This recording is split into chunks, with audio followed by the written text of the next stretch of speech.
Salve, selamat pagi teman-teman. Perkenalkan, nama saya Yanti. Saya dari kelas PKK 5 semester 6, Prodi Pendidikan Agama Katolik. Baik, pada pagi hari ini saya akan menjelaskan ada dua pengertian. Yang pertama, Arianisme, yang kedua, Nestorianisme. Yang pertama, saya akan menjelaskan pengertian Arianisme. Arianisme adalah aliran teologi yang dikembangkan oleh Arius, seorang imam dari Alexandria pada abad keempat. Ajaran ini berfokus pada pemahaman yang menentang keyakinan gereja tentang kelahiran Yesus Kristus. Yang diterima pada waktu itu, Arius berpendapat bahwa Yesus, meskipun anak Allah, bukanlah Allah yang sejati. Arius mengajarkan bahwa Yesus adalah ciptaan pertama dari Allah Bapa, yang berarti ada waktu di mana Yesus tidak ada sebelum Allah menciptakannya. Dengan demikian, Yesus bukanlah kekal dan tidak setara dengan Allah Bapa. Ajaran ini mengancam keyakinan gereja yang mengajarkan bahwa Yesus adalah Allah yang sejati dan setara dengan Allah Bapa. Dalam hal esensi, Arianisme kemudian dianggap sebagai bidah oleh gereja Kristen Magisterium, tetapi ajaran ini tetap berpengaruh dalam beberapa kelompok dan aliran, terutama pada masa awal sejarah gereja Arianisme. Arianisme sangat kontroversial dan bertentangan dengan doktrin ortodok yang berkembang di gereja perdana.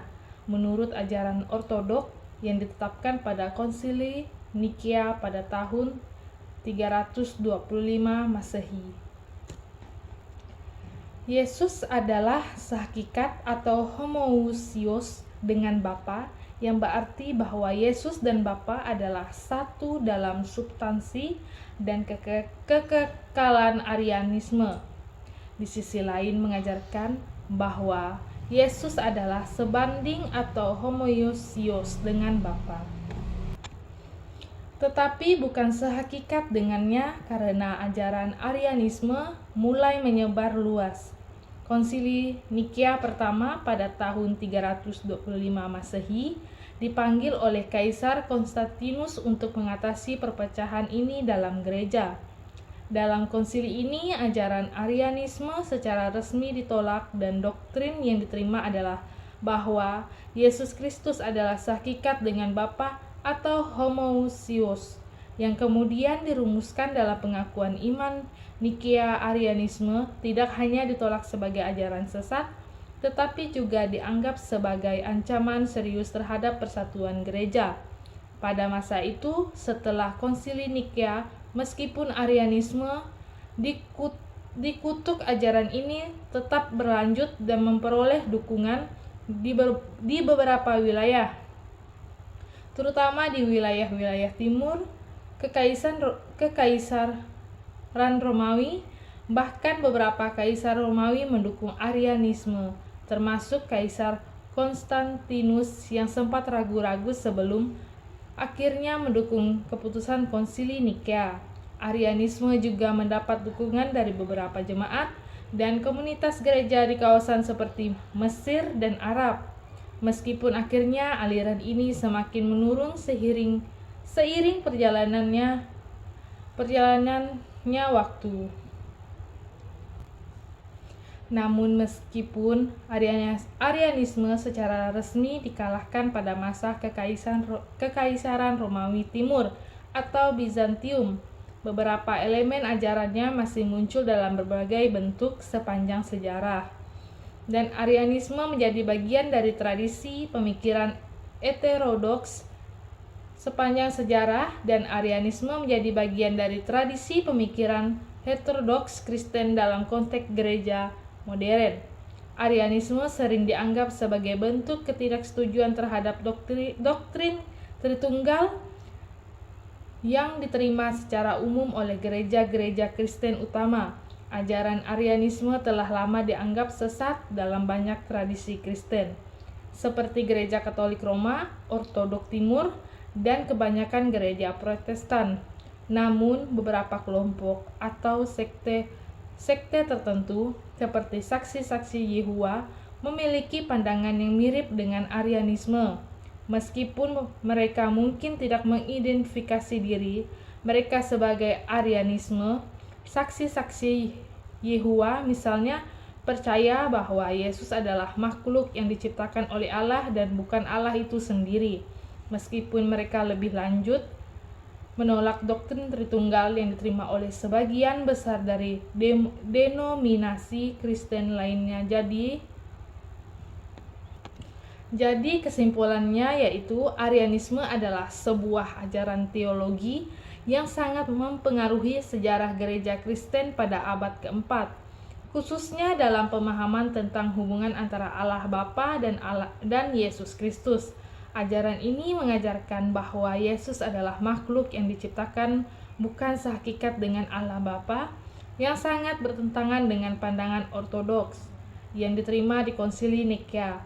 Meskipun Arianisme ditolak oleh gereja-gereja utama pada masa itu, pengaruhnya tetap ada dan mempengaruhi beberapa kelompok gereja sepanjang sejarah. Kemudian pokok ajaran Arianisme di sini ada 3. Yang pertama, Yesus sebagai ciptaan. Arius mengajarkan bahwa Yesus adalah ciptaan pertama dari Allah Bapa dan oleh karena itu tidak memiliki kekekalan atau esensi yang setara dengan Allah. Yang kedua, penolakan Tritunggal. Arianisme menantang konsep Tritunggal yang mengajarkan bahwa Bapa, Anak, dan Roh Kudus adalah satu dalam esensi yang kekal. Yang ketiga, ketidaksetaraan Yesus dengan Allah.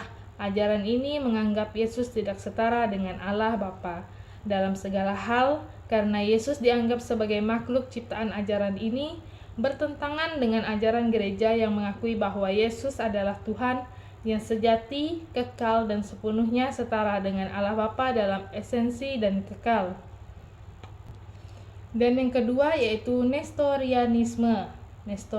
Nestorianisme adalah ajaran yang dikembangkan oleh Nestorius, seorang patriark Konstantinopel pada abad ke-5. Nestorius mengajarkan bahwa Yesus Kristus terdiri dari 2 pribadi yang terpisah, satu pribadi ilahi dan satu pribadi manusiawi. Nestorius menolak penggunaan istilah Theotokos atau pembawa Allah untuk Maria, ibu Yesus, karena menurutnya Maria hanya melahirkan kodrat manusiawi Yesus, bukan kodrat ilahinya. Ajaran ini menekankan pemisahan yang telah tajam antara 2 kodrat dalam diri Yesus, kodrat ilahi dan kodrat manusia. Baik, di sini saya akan membahaskan latar belakang Nestorius, yaitu Nestorius lahir di sekitar pada tahun 386 di wilayah yang kini bagian dari Turki modern. Sebelum diangkat menjadi Patriark Konstantinopel pada tahun 428 Masehi, Nestorius dikenal sebagai seorang teolog yang cerdas dan berpendidikan sebagai patriark. Nestorius berusaha untuk membersihkan gereja dari ajaran-ajaran yang menurutnya sesat, dan ia sangat menekankan pentingnya pemisahan antara kodrat ilahi dan kodrat manusiawi dalam pribadi Yesus Kristus. Salah satu titik fokus ajarannya adalah penolakan terhadap penggunaan gelar Theotokos atau bahasa Yunani untuk pembawa Allah atau ibu Allah. Untuk Maria, ibu Yesus, Nestorius berpendapat bahwa Maria tidak bisa disebut sebagai Theotokos karena menurutnya Maria hanyalah melahirkan Yesus. Dan yang kedua, kontroversi dan penolakan. Nestorianisme menjadi sangat kontroversial di kalangan gereja awal, terutama karena ajarannya dianggap merusak kesatuan pribadi Yesus.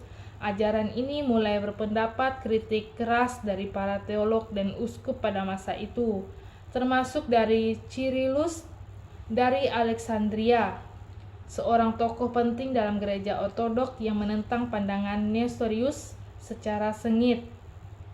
Kontroversi ini memuncak dalam Konsili Efesus pada tahun 431 Masehi yang dipanggil oleh Kaisar Theodosius II untuk menyelesaikan perselisihan teologis mengenai doktrin Kristus. Konsili ini memutuskan bahwa Nestorius bersalah karena mengajarkan bahwa Yesus terdiri dari dua pribadi yang terpisah. Konsili Efesus mengutuk ajaran Nestorianisme dan menegaskan bahwa Yesus adalah satu pribadi. Dan yang ketiga, pengaruh Nestorianisme di dunia Kristen. Meskipun ajaran Nestorianisme dikutuk oleh gereja ortodoks, ajaran ini tetap memiliki pengaruh besar di beberapa daerah, terutama di Timur Tengah dan Asia. Setelah Konsili Efesus, banyak pendukung Nestorius melarikan diri ke wilayah Persia atau Iran modern, di mana mereka mendirikan gereja yang dikenal dengan nama Gereja Timur atau Gereja Nestorian. Gereja ini berkembang pesat di wilayah timur dan bahkan mencapai wilayah-wilayah seperti India, Tiongkok, dan Asia Tengah dengan banyak pengikut. Di sana meskipun ajaran Nestorianisme tidak banyak berkembang di dunia barat, di Timur Tengah dan Asia, gereja yang terkait dengan ajaran ini tetap ada dan berkembang sampai beberapa abad kemudian. Dan yang terakhir, pandangan tentang Kristus dalam Nestorianisme. Kunci ajaran Nestorianisme adalah pemahaman bahwa Yesus Kristus memiliki dua pribadi yang terpisah, yaitu pribadi ilahi Tuhan dan pribadi manusia atau manusia. Pribadi yang terpisah yaitu ilahi Tuhan dan pribadi manusia. Ini berbeda dengan doktrin ortodoks Kristen yang mengajarkan bahwa Yesus adalah satu pribadi dengan dua kodrat yang terpisah, satu kodrat ilahi dan satu kodrat manusiawi, yang bersatu dalam pribadi Yesus yang tunggal. Menurut Nestorius, karena Yesus adalah dua pribadi, maka ada perbedaan dalam cara kita memandang Yesus sebagai manusia dan Yesus sebagai Tuhan dalam pandangan Nestorius. Pribadi ilahi dalam firman atau logos yang menjadi Tuhan yang tidak terbatas dan tidak berubah. Pribadi manusia adalah Yesus, seorang manusia yang dilahirkan dari Maria dan mengalami segala aspek kemanusiaan termasuk kelahiran, penderitaan, dan kematian. Nestorius berargumen bahwa meskipun pribadi manusiawi Yesus adalah manusia sejati, pribadi ilahi Yesus tetap merupakan Tuhan yang tidak terbatas. Namun dua pribadi ini tidak dapat digabungkan menjadi satu, karena bagi Nestorius menggabungkan keduanya dalam satu pribadi akan merusak perbedaan kodrat ilahi dan manusiawi. Jadi pokok ajaran Nestorianisme di sini ada tiga. Yang pertama, pemisahan kodrat Yesus. Nestorius mengajarkan bahwa Yesus memiliki dua pribadi yang terpisah, satu ilahi dan satu manusiawi, yang masing-masing beroperasi secara independen. Yang kedua, penolakan terhadap Theotokos. Nestorius menolak bahwa Maria adalah Theotokos atau pembawa Allah, karena menurutnya Maria melahirkan Yesus dalam kodrat manusianya, bukan kodrat ilahinya. Yang terakhir, kehilangan kesatuan Kristus. Ajaran ini merusak konsep kesatuan pribadi yang Kristus, yang mengajarkan bahwa Yesus adalah satu pribadi dengan dua kodrat yang tidak terpisahkan, yaitu ilahi dan manusiawi. Nestorianisme dianggap sesat oleh gereja karena ajarannya membedakan dan memisahkan terlalu tajam kodrat ilahi dan manusiawi dalam diri Yesus, serta menolak pengakuan bahwa Maria adalah Theotokos. Demikian penjelasan dari saya. Semoga penjelasan yang saya sampaikan bermanfaat bagi kita semua. Sekian dari saya ucapkan terima kasih.